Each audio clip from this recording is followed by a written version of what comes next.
आपण ऐकत आहात गणेश मतकरी लिखित शशांक शेंडे यांच्या आवाजात कदाचित इमॅजिनरी या कथासंग्रहातली ही कथा सायकल. हे मला कशावरून आठवलं माहीत नाही. कदाचित काहीच कारण नसेल. अलीकडं आठवत असं काही नाही, रिकामपणाचा उद्योग. काहीतरी पाहिलं वाचलं असेल कुठेतरी.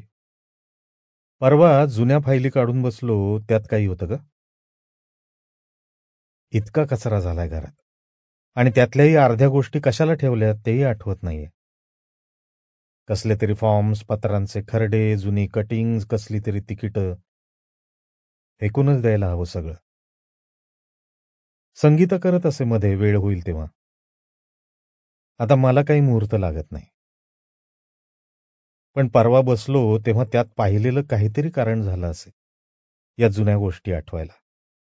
किंवा मग पोडियमवर संध्याकाळी वॉकला गेलो तेव्हा त्या मुलाला ती लाल भडक सायकल चालवताना पाहिलं, तेही असू शकेल. मला वाटतं त्यानंतरच आठवायला लागलंय, तेही तुकड्या तुकड्यात. पण तुकड्यात का असेना, काहीतरी आठवलं, त्याचंही आश्चर्यच. मला वाटलं होतं ते सगळं पुसून गेलं असेल. कशाला नाही त्या गोष्टी लक्षात ठेवायच्या. त्यात इतकी जुनी गोष्ट, मी शाळेत असतानाची. आज मला नातवंड असती तर ती शाळेत असती, इतकी जुनी, 50 वर्षांपूर्वीची. आता इतक्या वर्षांनी हे आठवलं. यातही आश्चर्य वाटण्याचं कारण नाही. असं काय आठवायचं आणि काय नाही यावर कुणाचा कंट्रोल चालतोय? पण वाटायचं ते वाटतंच. बऱ्याच गोष्टी इतक्या खाली वळसणीत लपलेल्या असतात की त्या समोर येऊन उभ्या राहीपर्यंत त्यांचं अस्तित्वच जाणवू नये. ही गोष्टही त्यातलीच. काल त्या सायकलवाल्या पोराला पाहिलं आणि तेव्हाच वाटलं, हे काहीतरी ओळखीचं आहे, कुठंतरी पाहिलेलं, ऐकलेलं. कदाचित खरं घडलेलं, नाहीतर स्वप्नातलंच कदाचित. त्या मुलासारखा मुलगा, किंवा निदान ती सायकल तरी.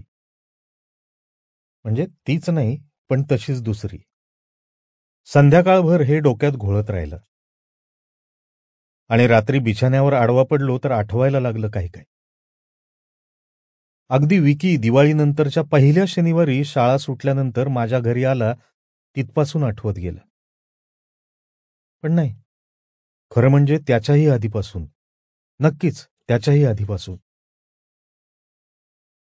विकीची आणि माझी म्हणावी तशी मैत्री नव्हती. शाळेत तो मला 1 वर्ष पुढे होता. तेव्हा मी 9वीत तर तो 10वीत. तो बऱ्यापैकी दादा टाईप होता, मी मात्र आपला असाच. असाच म्हणजे काही आशक्त वगैरे नव्हतो, पण एकलकोंडा मात्र होतो. फार कोणाच्यात मिसळत नसे, तरी अगदी मागे मागे असायचो अशातलाही भाग नाही. दिसायलाही थोडा थोराडच होतो. शाळेत विकी कोण आहे, कसा आहे, हे सगळ्यांना माहीत होतं. त्यामुळे सगळे त्याला टरकून असायचे. शाळेबाहेर मात्र कोणी त्याच्याकडे वळून पाहिलं नसतं. त्याची जेमतेम 5 फूट असेल नसेलशी उंची आणि काहीसा जाड गेला. त्यामुळे पटकन पाहिलं तर तो हार्मलेस वाटायचा. हा काय करणार आहे असं वाटायचं. मला नाही वाटायचं तसं. त्याला थोडं कारणही होतं. तो काय करू शकतो हे मी एकदा पाहिलं होतं, चुकून. अपघातानंच म्हणा ना. तेव्हा मी राहायचो वडाळ्याला. शाळा दादर भागात होती, पण फार लांब नव्हती. शाळा आणि माझं घर यामध्ये सुमारे 15-1 मिनिटांचं अंतर. सकाळी जाताना दादा मला स्कूटरवरून शाळेत सोडून पुढे ऑफिसला जायचे. पण परत येताना मात्र मी एकटाच असायचो.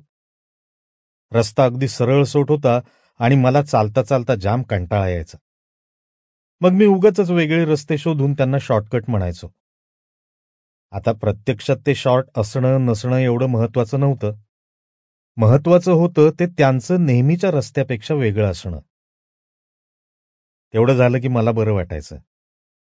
मग थोडा लांबचा फेरा पडला किंवा डोक्यावर ऊन तापत असलं तरी मला फरक पडायचा नाही.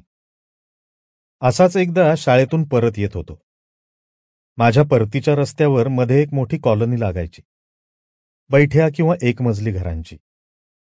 कौलारू घरं होती, बंगली वजा, पण वेगवेगळ्या आकाराची. Sample complete. Ready to continue?